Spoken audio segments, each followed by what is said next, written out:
अस्सलाम वालेकुम, मेरा नाम सिद्रा अख्तर है और मैं माहिर नफ्सियात हूँ। आज इस मौजू पे हम बात करने जा रहे हैं वो पाकिस्तान का एक बहुत ही अहम इशू है और इस मौजू को मौजू समझा ही नहीं जाता है, इस मसले को मसला समझा ही नहीं जाता है क्योंकि हमारे यहाँ इससे जुड़े हुए बहुत से टैबूज हैं, बहुत से स्टिग्माज इससे एसोसिएटेड हैं। तो आज का जो हमारा मौजू है वो है डिप्रेशन। डिप्रेशन एक ऐसा नफ्सियाती मर्ज है जो पूरी दुनिया को लपेट में ले चुका है। अगर हम WHO की स्टेटिस्टिक्स देखें तो हमें पता चलेगा कि 5/3 जो आबादी है वो डिप्रेशन का शिकार है। और अगर हम देखें कि दुनिया के अंदर जो चौथी बड़ी मौत की वजूहात में से शामिल एक वजह खुदकुशी भी है।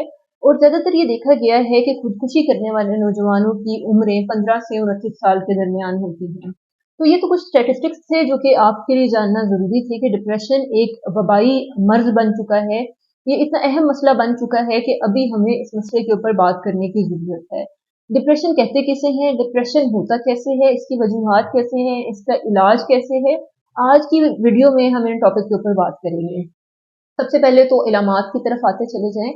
तो अगर आपको कभी भी डिप्रेशन को उर्दू में यासियत का मर्ज कहा जाता है या अफसुर्दगी कहा जाता है, तो अफसुर्दा होना, मूड स्विंग्स होना, ये डिप्रेशन नहीं कहलाता, बल्कि ये एक नॉर्मल बात है कि आप कभी कभार कुछ ऐसे सूरत हाल का शिकार हो जाते हैं जहां पर आपका मूड लो हो जाता है या आप किसी ऐसी सिचुएशन के अंदर चले जाते हैं जहां पे आप गमजदा फील करते हैं। लेकिन डिप्रेशन के अंदर कुछ इलामात जो समझना बहुत ज्यादा जरूरी है। सबसे पहली जो इलामत है इसके अंदर वो ये है कि जितनी भी मैं इलामात का जिक्र करूंगी इनका 2 हफ्ते तक मौजूद रहना बहुत ज्यादा जरूरी है। पहली इलामत है इसके अंदर जो कंसंट्रेशन ना कर पाना, कंसंट्रेट ना कर पाना, फोकस ना कर पाना, अटेंशन ना दे पाना। तो जब भी कोई शख्स नफ्सियाती मर्ज डिप्रेशन जैसे मर्ज का शिकार होगा तो वो तवज्जो नहीं दे पाएगा। दूसरा जिससे जुड़ा हुआ सिम्टम है वो ये है कि एक्सट्रीम फीलिंग ऑफ गिल्ट। मरीज हर चीज को खुद जिम्मेदार समझेगा, वो कहेगा कि मेरे मैं ही बुरा हूँ, मेरे साथ ही ऐसा होता है। अपने आप को वो कोसेगा और ऐसे अल्फाज इस्तेमाल करेगा जहां पे वो अपने पास्ट से रिलेटेड अपने आप को डिग्रेड करेगा।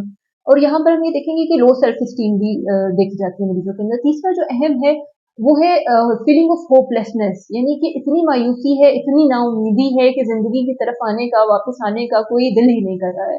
और फिर जो चौथी इलामत इसके अंदर है वो है नींद का बिल्कुल ना आना या बहुत ज्यादा आना। हमारे यहाँ ये समझा जाता है कि जब भी कोई नफसियाती मर्ज होता है तो अमूमन नींद नहीं आती है, लेकिन कुछ ऐसे नफसियाती मर्ज होते हैं, कुछ लोगों की इलामत ऐसी होती हैं कि उनको नींद बहुत ज्यादा आती है। तो नींद की मसाइल का शिकार होना, फिर उसके बाद भूख के मसाइल का शिकार होना। कुछ लोगों को भूख बिल्कुल नहीं लगती और कुछ लोगों को बहुत ज्यादा भूख लगती है। तो ये कुछ इलामात हैं जो कि हमारे हमारे मुआशरे के अंदर नहीं समझी जाती हैं। अच्छा, और जहाँ पर जो सबसे अहम जो अलामत है जिसको यहाँ पर हम लाजमी डिस्कस करेंगे वो है सुसाइडल आइडिएशन या सुसाइडल अटेम्प्ट्स। डिप्रेशन के अंदर ये होता है कि इंसान को मरने का दिल करता है, उसका जिंदा रहने को बिल्कुल दिल नहीं करता और वो हर वक्त ऐसे ख्यालात के बारे में सोच रहा होता है, वो ऐसी सोचों के बारे में सोच रहा होता है जहां पर उसका सिर्फ मरने को दिल करता है। तो ये कुछ अलामात थी जो कि देखी जाती है डिप्रेशन के मरीज के अंदर। अब हम आते हैं कि इसकी वजूहात क्या हैं। वजूहात के अंदर सबसे पहला जो फैक्टर है वो है बायोलॉजिकल जेनेटिक फैक्टर। अगर माँ बाप में से कोई भी शख्स, माँ या बाप, किसी भी नफसियाती मर्ज का शिकार रहे हैं तो ये टेंडेंसी हो सकती है कि बच्चा भी जेनेटिकली उसकी मेमोरी के अंदर मौजूद है कि उस नफसियाती मर्ज की तरफ जाए। दूसरा मर्ज है, दूसरा जो फैक्टर है वो है साइकोलॉजिकल। साइकोलॉजिकल फैक्टर्स उन्हें कहते हैं जो कि आपकी पर्सनैलिटी, एटीट्यूड और बिहेवियर से जुड़े हुए हैं। यहाँ पर आपकी शख्सियत भी आ सकती है। कुछ लोगों की टाइप ए पर्सनैलिटी होती है, कुछ लोगों की टाइप बी पर्सनैलिटी होती है, तो वो लोग जल्दी उनके अंदर ये टेंडेंसी होती है कि वो डिप्रेशन की तरफ चले जाते हैं। और थर्ड है सोशल। आपकी जिंदगी में कोई भी ऐसा ट्रॉमा हुआ हो, कोई वजह हुई हो जिसकी बुनियाद पर आपने जिंदगी को जीना छोड़ दिया हो या आपके साथ खुदा न से कोई ऐसा इवेंट हुआ हो जिंदगी के अंदर, किसी की वफात हो, किसी प्यारे ने आपको छोड़ दिया हो या कि तलाक जैसे इवेंट, कोई खुदा न अगर आपके साथ जिंदगी में ऐसा इवेंट हुआ हो तो उसको हम कहते हैं कि ये सोशल फैक्टर है। अच्छा, अब हम आ जाते हैं इसके ट्रीटमेंट की तरफ। ट्रीटमेंट के लिए ये समझना आपको ज्यादा जरूरी है कि माइल्ड, मॉडरेट और सवियर कैटेगरी के ट्रीटमेंट ऑप्शंस होते हैं। माइल्ड लेवल पर हम ये करते हैं कि साइकोथेरेपीज की तरफ जाते हैं, मॉडरेट लेवल पे भी हम साइकोथेरेपी से मैनेज करते हैं, लेकिन जब सवियर लेवल पे जाता है तो मरीज को एंटी डिप्रेशन दी जाती हैं जो कि मूड स्टेबलाइजर के तौर पर भी दी जाती है और ये काम एक साइकेट्रिस्ट का है, वो एक साइकेट्रिस्ट रिकमेंड करेगा। और बाज़ औक़ात जो हमें ट्रीटमेंट है वो 6 महीने से 1 साल तक के लिए देना पड़ता है, जो अद्वियात वाला ट्रीटमेंट है। अब हम आते हैं माइल्ड और मॉडरेट लेवल पे।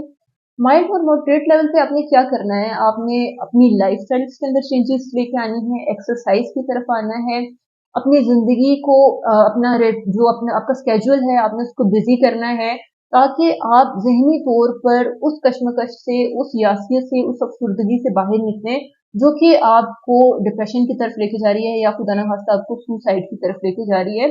तो ये एक बड़ी ही जेनेरिक तरीके से मैंने डिप्रेशन को आसान ज़ुबान में समझाने की कोशिश की है। उम्मीद है कि आपको समझ आई होगी और आप अपने इर्द-गिर्द ज़रूर देखें कि कोई शख्स अगर डिप्रेशन का शिकार है, तो आप ये देखेंगे कि जो काम उसे ज़िंदगी में पहले करना पसंद थे, वो उनको छोड़ देगा। अगर उसको कुकिंग पसंद थी, तो वो करना छोड़ देगा। अगर उसे दोस्तों से मिलना पसंद था, वो अपने दोस्तों से मिलना-जुलना छोड़ देगा। तो अपने इर्द-गिर्द ज़रूर नज़र रखें और देखें कि कोई आपका प्यारा या अज़ीज़ इस डिप्रेशन के मर्ज़ में मुब्तला तो नहीं है, और अगर है तो क्या उसको प्रोफ़ेशनल हेल्प की ज़रूरत है। और कभी भी इस बीमारी को अपने लेवल पे मैनेज करने की कोशिश ना करें, प्रोफ़ेशनल हेल्प ज़रूर लें। शुक्रिया।